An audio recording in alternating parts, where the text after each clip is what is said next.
ये एक ऐसा मौका है जब हमारा संविधान अगले वर्ष 75 साल पूरे कर लेगा। करीब करीब 150 साल पुराने 3 कानून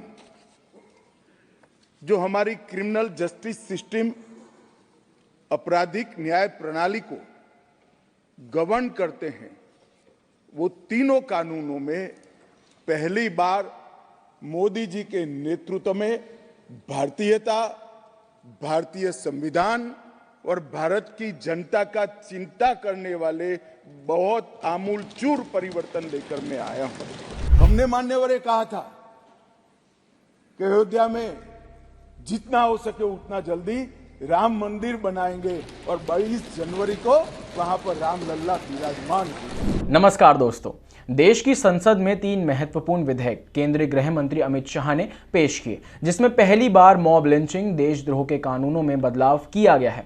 इन 3 बिल को इसलिए लाया गया है ताकि अंग्रेजों के जमाने से चले आ रहे पुराने कानूनों को बदला जा सके। इस वीडियो में हम पेश किए गए तीनों विधेयकों के बारे में आपको विस्तार से बताएंगे। केंद्रीय मंत्री अमित शाह ने संसद के शीतकालीन सत्र यानी कि विंटर सेशन के 13वें दिन बुधवार को लोकसभा में 3 नए विधेयक पेश किए। आइए पहले जानते हैं कि कौन से हैं वो 3 बिल। पहला, भारतीय न्याय द्वितीय संहिता बिल 2023, दूसरा भारतीय नागरिक सुरक्षा द्वितीय संहिता बिल 2023, तीसरा भारतीय साक्ष्य द्वितीय बिल 2023। अब आप ध्यान देंगे कि तीनों कानूनों में मैंने द्वितीय बोला। इसका मतलब है कि संसद में जो बिल पेश किए गए हैं इनका ये दूसरा ड्राफ्ट है। आपको याद दिला दें कि इन तीनों बिल के पुराने स्वरूप को 11 अगस्त को संसद के मॉनसून सत्र के समय टेबल किया गया था, जिसके बाद इनमें कुछ संशोधन होने थे, जिसकी वजह से अब इसको वापस शीतकालीन सत्र के दौरान पेश किया गया है। इसी वजह से द्वितीय बोला गया है या लिखा गया है, यानी कि दूसरा ड्राफ्ट। अब बात करते हैं कि इन कानूनों को किन पुराने विधेयकों की जगह लाया जा रहा है। तो आपको बता दें, ये तीनों बिल 1860 के भारतीय दंड संहिता यानी कि आईपीसी, 1973 के आपराधिक प्रक्रिया संहिता यानी कि सीआरपीसी और 1872 के भारतीय साक्ष्य अधिनियम यानी कि इंडियन एविडेंस एक्ट के तहत यानी कि रिप्लेस किया जा रहा है। विधेयक पेश करते हुए अमित शाह ने इनकी विशेषताएं गिनाई और बताया कि नया कानून पुराने से कितना ज्यादा बेहतर है।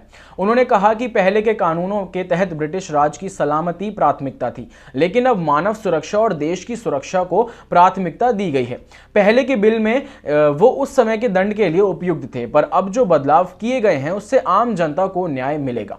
न्याय प्रणाली से संबंधित 3 नए विधेयकों पर लोकसभा में चर्चा का जवाब देते हुए अमित शाह ने कहा, अब ये जो कानून आ रहे हैं वो हमारी संविधान की मूल 3 चीजें, व्यक्ति की स्वतंत्रता, मानव के अधिकार और सबके साथ समान व्यवहार, ये 3 सिद्धांतों के आधार पर बनाए जा रहे कानून है।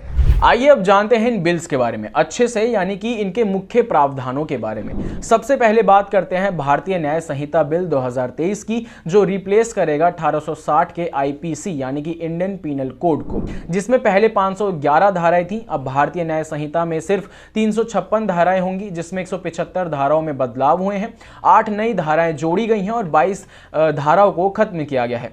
यह अपराध साबित होने पर सजा देने से जुड़ा हुआ एक्ट है। इस बिल में आईपीसी के बहुत सारे प्रावधान शामिल किए गए हैं, लेकिन सजा के तौर पर कम्युनिटी सर्विस का एक नया प्रावधान भी जोड़ा गया है। राजद्रोह कोई अपराध नहीं है, लेकिन देश की एकता और अखंडता को नुकसान पहुंचाना एक नया अपराध है कि अगर कोई भी नागरिक देश की अखंडता को नुकसान पहुंचाएगा तो इस एक्ट को या काम को आतंकवाद की श्रेणी में गिना जाएगा। इस बिल में छोटे मोटे संगठित हमलों को भी गंभीर अपराध की श्रेणी में गिना जाएगा। जाति, धर्म या विचारधारा के आधार पर 5 या 5 से ज्यादा लोगों के समूह द्वारा की गई हत्या में उम्र कैद या फांसी होगी, साथ ही जुर्माना भी देना पड़ेगा। न्याय संहिता के इस प्रावधान को मॉब लिंचिंग से जोड़कर देखा जा रहा है। इसके बाद बारी आती है भारतीय नागरिक सुरक्षा संहिता बिल 2023 की। ये रिप्लेस करेगा 1898 के कोड ऑफ क्रिमिनल प्रोसीजर को, जिसमें पहले 484 धाराएं थी। नई संहिता में से बढ़ाकर 533 धाराएं कर दी गई हैं। सीआरपीसी की 160 धाराओं को बदल दिया गया है। बिल में 9 नई धाराएं जोड़ी गई हैं और 9 धाराओं को खत्म किया गया है। यह कानून गिरफ्तारी, अभियोग और जमानत से जुड़ा हुआ है। इसके तहत यदि किसी अपराध में आरोपी को 7 साल या उससे ज्यादा की सजा होनी है तो उसे केस में फॉरेंसिक जांच अनिवार्य है। फॉरेंसिक टीम घटनास्थल पर अपनी समूची कार्रवाई की वीडियो रिकॉर्डिंग भी करेगी। केस का ट्रायल पूछताछ और प्रोसीडिंग डिजिटल तरीके से भी किया जा सकेगा। सबूत लिए हुए इलेक्ट्रॉनिक कम्युनिकेशन डिवाइस जैसे फोन वगैरह को भी पूछताछ में लाया जा सकेगा। अगर कोई अपराधी अपने केस की सुनवाई से भाग रहा है और निकट भविष्य में उसे अरेस्ट करने की कोई उम्मीद नहीं दिख रही है तो उसकी अनुपस्थिति में भी केस चलाया जाएगा और उसे सजा दी जा सकेगी।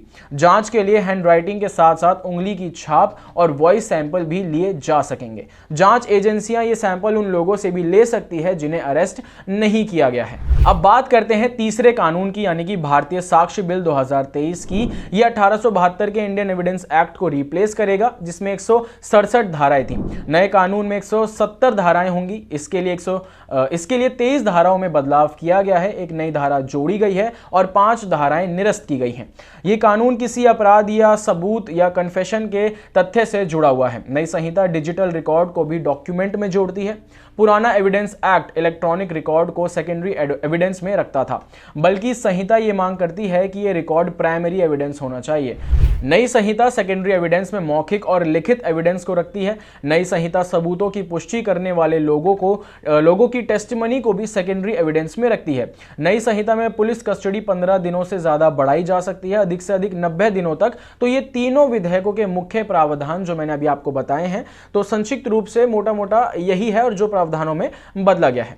इसी के साथ ही पुलिस के लिए भी इन प्रावधानों और बिल्स में कई दिशा निर्देश दिए गए हैं, जिसमें घटना के बाद 3 दिन के अंदर एफआईआर दर्ज करनी होगी और 14 दिन के अंदर प्रारंभिक जांच हो जानी चाहिए। इसके बाद 24 दिन के अंदर अंदर मजिस्ट्रेट के पास रिपोर्ट पहुंच जाए और आरोप पत्र दाखिल करने में 180 दिनों से ज्यादा की देरी नहीं होनी चाहिए। अगर जांच लंबित है तो कोर्ट से विशेष अनुमति लेनी होगी। उन्होंने यह भी कहा कि ऐसे गंभीर अपराध जिसमें 3 से या 7 साल से ज्यादा का प्रावधान, सजा का प्रावधान है, तो ऐसे अपराधों के लिए भी यही सख्त टाइमलाइन फॉलो की जानी चाहिए। साथ ही साथ बिल में महिलाओं के लिए ई-एफआईआर की सुविधा का भी प्रस्ताव दिया गया है, जो 24 घंटे खुला रहेगा, यानी कि उपलब्ध रहेगा। इसी दौरान अमित शाह ने कांग्रेस पर निशाना साधते हुए यह भी कहा कि कुछ लोग कहते थे कि हम इन विधेयकों को नहीं समझते। मैं उन्हें कहना चाहूंगा कि मन अगर भारतीय रखोगे तो समझ में आ जाएगा। यह बात तय है कि इन प्रावधानों में भी कई चुनौतियां शामिल होंगी, जिन्हें सरकार को आने वाले भविष्य में उससे निपटने के लिए तैयार रहना होगा। अभी के लिए फिलहाल बस इतना ही। मुझे दीजिए इजाजत। देखते रहिए क्लिक इंडिया। धन्यवाद।